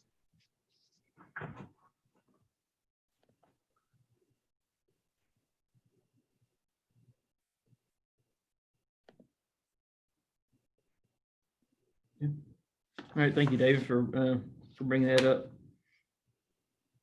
Okay, if we don't have any other questions about this area, we can move on to our part of the agenda for the PPE. For the emails that we received. We have received a lot of emails. I'm going to try to go through these, and hopefully we didn't miss any. I got a whole list. First question was somebody asked if WKU will provide thermometers for each office, and WKU is not doing that. And I understand what the person they're saying. They've tried to find one around town for themselves, and they're concerned that they're expected to check the thermometer and not having a thermometer to do so themselves. But I just know that WKU will not be purchasing thermometer for each of the departments on campus. Hey, Mike, I wonder, is it possible, since GCC is right here on campus, if there would be something, if someone did feel they needed to get their temperature checked, they could go down there? I mean, not have an appointment or anything, but, just kind of as a walk-in, hey, can you check my temperature? I don't know if that's even possible. Yeah, I don't know if that's possible or not. That's something that we could check into if people want to get their thermometer. I mean, I'm sure does anybody know? I know most doctors' offices right now, before they even let you in, they check your thermometer. I mean, they check your temperature with the thermometer. So I don't know. That's something we could check into if somebody. Ron just sent me a text that said thermometers are available. If departments request it, they will provide. So. Okay, that's good to know. I didn't know that. And just on a personal note on thermometers, because this happened to me. Always keep in mind, this is what the thermometer, where it gets a little tricky, is because if you get in your car, a hot car, and travel someplace, and you get out and they take your temperature is going to be elevated. It happened to me over the weekend, and they had to continue scanning several times before my temperature went back down. So just keep I'm just saying, just a note to self that, when your body temperature rises, particularly in the summertime when you're in hot cars and walking around on campus and such. Yeah, I can see that happening easily. And I'm not Dr. Fauci. Hey, Mike, I didn't realize that I had access to speak. I'm sorry. Just now got popped on as, looks like it was individuals before. When they did the PPE request, the original ones, the health at work officer contacted the point of contact that was provided on that request. and after discussion, if they requested the thermometer, but we've got about 350 thermometers available. So that if a department needs a thermometer, if they'll just contact the Healthy at Work officer, which is Laura Tomlin or Brandon Higgins, I'm sorry, and we'll be able to provide that. Yeah, Briggs, thanks for hopping on, Brian, because I did not know that y'all had that many thermometers. For some reason, I didn't know that. But just for a point of clarity real fast, the idea is that we check before we leave our homes, right? And, and the only reason we would have one at work is if we, began feeling like we had a fever while we were at work, correct? Yes. Yeah, I think there's a few, David, departments that actually, because of their, like Steve Ray, as an example, at the Intramural or Hattie Preston Center, they are checking, using thermometers, checking people. So I think it's different activities, and it depends on each department's plan. I think there was some lab procedures that they would be checked before they would go into the space. But that was based upon each department's plan that they submitted. So it could be individually a little different, and especially when it came to the nursing staff in that program, they may be doing some of that. So could be dental hygiene. I'm not sure which ones, but there have been requests for that, and we can provide, and if we need to order more, we can if we start to run low on supplies. Great. Thank you, Brian. All right, our next email was referring to that somebody mentioned that when they went into to pick up the mail at the post office, that there wasn't the plexiglass barriers, and saw some employees not wearing face mask. But that has I've verified with Jennifer Tugas, and that has been remedied. That's not a situation. And next, another email we got, they're worried about the return to campus as more knowledge of COVID is discovered, and they're worried that I know I read like this 3-4 weeks ago that the World Health Organization, it was concerned that COVID could be transmitted airborne, but I don't as of now, I don't think there's any kind of studies that are showing that it is airborne. I think that's some people are, that I'm definitely not an expert. David Oliver would be able to answer this question more, but I think they're just looking, that some people are just looking into it, but I don't think that's anything ever been saying that it's airborne. So I guess I'm sure David is monitoring that information closely, and if that comes about, things will change, I'm sure. Let's see. We've got an email concerned about athletes on campus, and if they're being tested, if they're asymptomatic. And spoke with Todd Stewart, and I think he even said during the forum that before the season starts, on all their sports teams, they are all getting the COVID-19 test. So I don't know if anyone else has anything to add to that, but and so the athletes are being tested.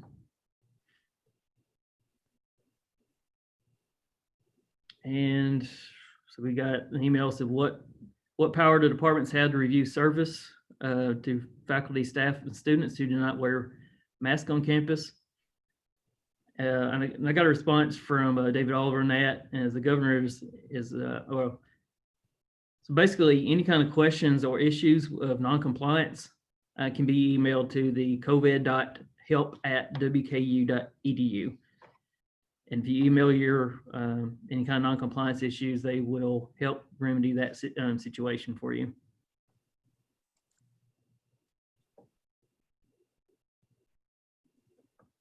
And then we got an email that says, I hope the WKU establishes a procedure before the fall semester begins, stating what guidelines will be for employees to continue working remotely. It appears some employees are allowed to work from home while others are required to return to offices.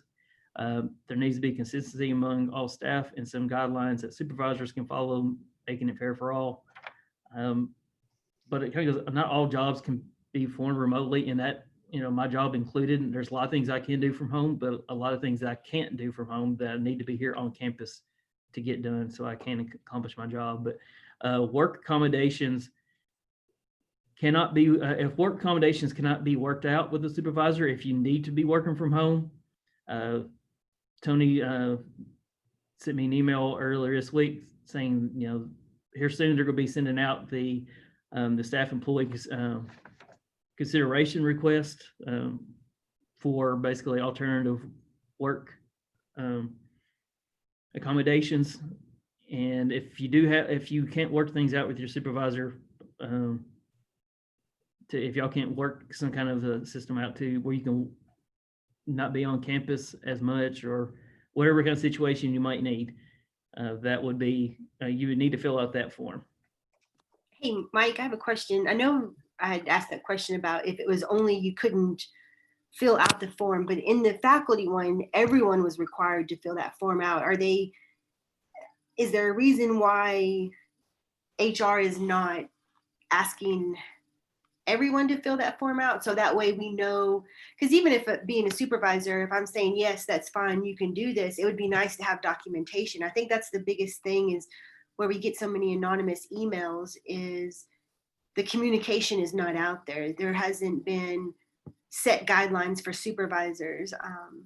And I know that there is, and we had discussed this in my meeting earlier, is that there's not just a one size fits all answer for everything, but there needs to be communication and there needs to be information out there, because fall is coming up and people are returning, and it seems like we're still kind of all in the dark, not knowing what's going on. And there's a lot of confusion, and that's why people are concerned about, you can say, well, hopefully your supervisor will work with you, but I don't know. It just seems like it's all over the board around campus.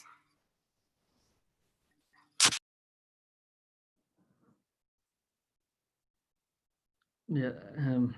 Does anybody have anything to add to that? Susan, do you have anything that you could add to that, or? I really don't, Mike, but I can certainly follow up with the president and provost and see how we want to proceed and communicate that across campus. All right. Thank you, Susan. Okay, the next email is, what will students be required to inform? What will students be required to inform WKU of related COVID-19 exposure before stepping on campus this fall? Is anyone asking them if they've had COVID symptoms, or if they've been in contact with anyone that has COVID? Well, testing for students, will we be testing students like UK is? That is something we probably need to, unless Susan can answer it. We are not going to go the route of the UK testing all the students. And the state health, the highest ranking health director in the state basically said that he would not advise institutions. He wasn't being critical of the University of Kentucky, but he didn't think that was the best way to proceed. There's a notion that once people get tested and they're negative, let's say, there's this perceived sense of safety. And so people could become less safe if they receive a negative test. So that's one of the reasons that he gave. The president talked a little bit about that at the faculty and staff forum the other day. Ron, do you have anything else to add to that?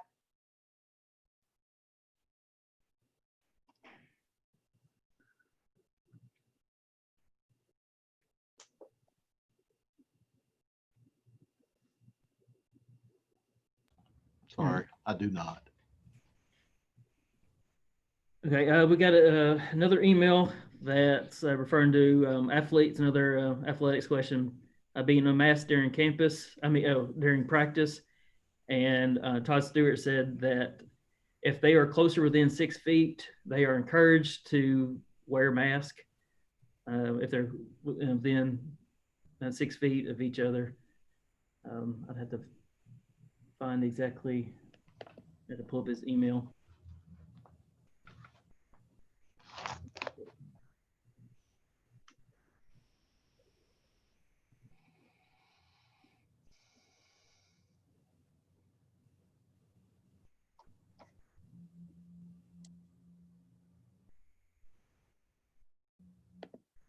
There we go. Sorry. Yeah, he said we always encourage them to maintain social distancing, and if they're not able to, then they should wear a mask when they are around the team and are not able to stay social distanced. They should wear a mask.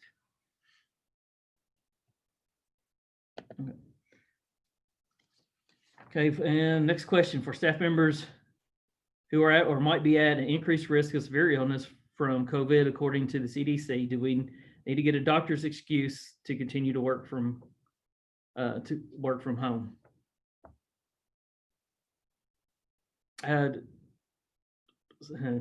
Susan, I'm going to refer to you to that question again. If would you have the answer to that? What was the question again? I'm sorry, I was distracted for a moment. For staff members who are at risk, an increased risk for severe illness from COVID, according to the CDC, do we need a doctor's excuse to continue to work from home?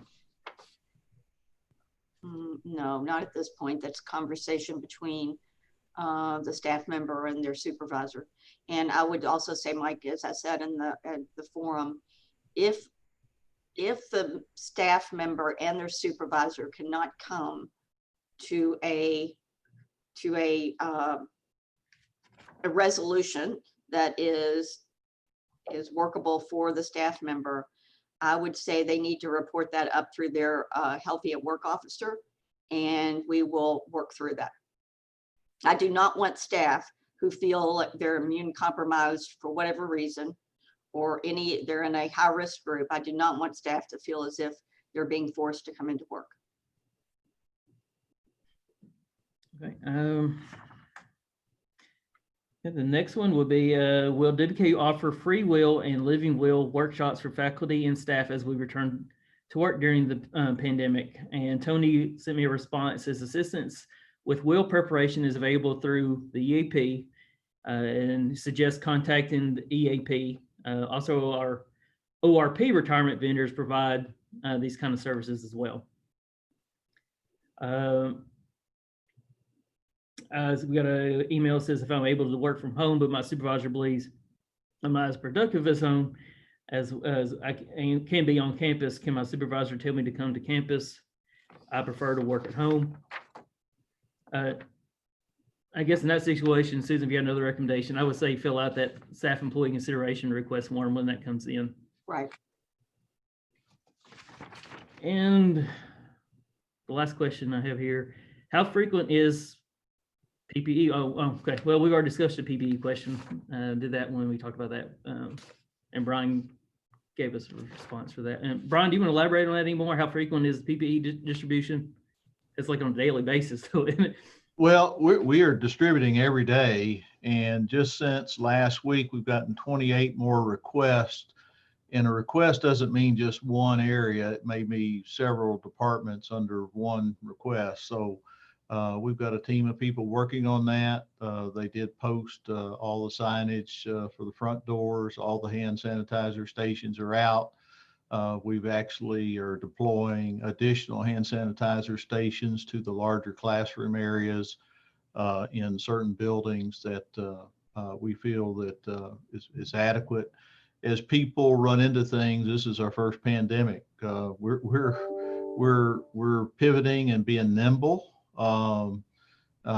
Medical center facility is opening up on Monday, and we had not delivered the hand sanitizer stations, so that's being taken care of. So when we get those phone calls, we respond to that and get those supplies to them so that they can open their doors, encourage them to get their signage up, etc. So we're trying to be very flexible and responsive. And again, if you need more supplies, fill out the PPE form request and they can get those supplies en route to you.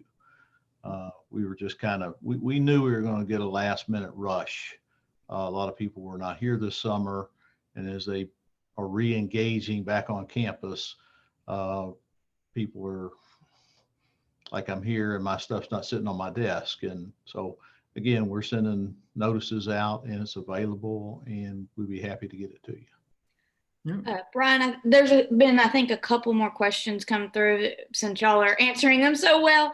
One was, will there be vending machines with masks in place at the beginning of the school year? Is that something I believe that Jennifer Tugas has the responsibility for that. And I can't remember if they're doing it in the vending machines or is it going to be available at the bookstore? I think they were gonna try and get it in the vending machines.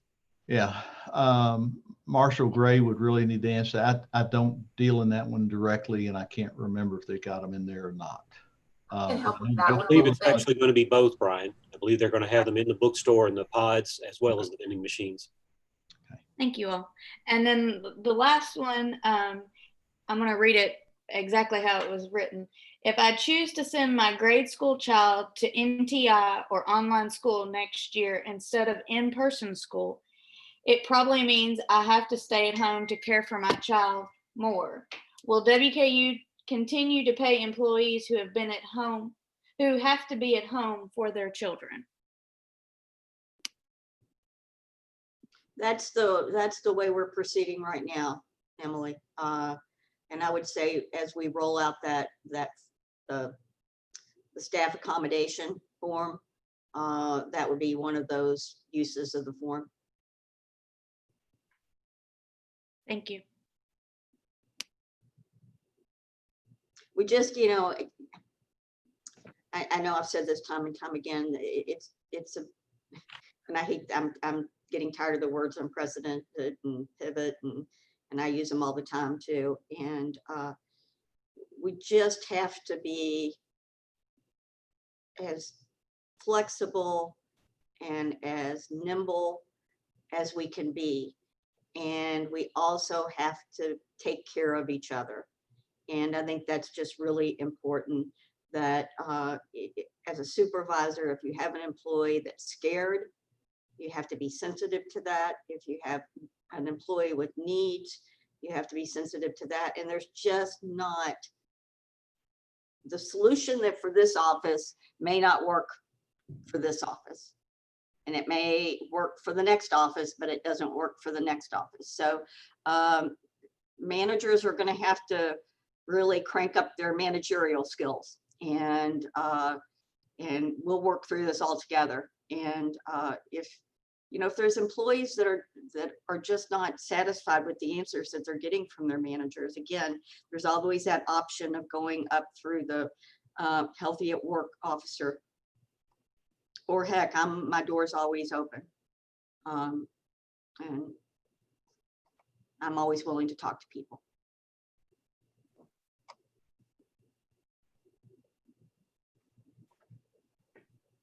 All right.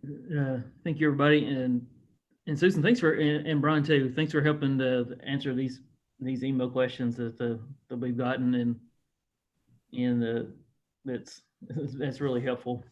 We've gotten a lot. Well, does anybody else know of any other emails? Everything. All right. Well, I guess the only announcement is, as David brought up, there's a Board of Regents meeting on Friday, and I guess that's the only announcement that we have, unless anybody else knows of anything we need to bring up. All right, that's everything on the agenda. So appreciate everybody viewing this today, and all the effort of all the staff senate members do to help represent staff. All right, y'all enjoy the rest of this day. Thanks, everyone. Thanks. Thank Bye. you. Thank you all.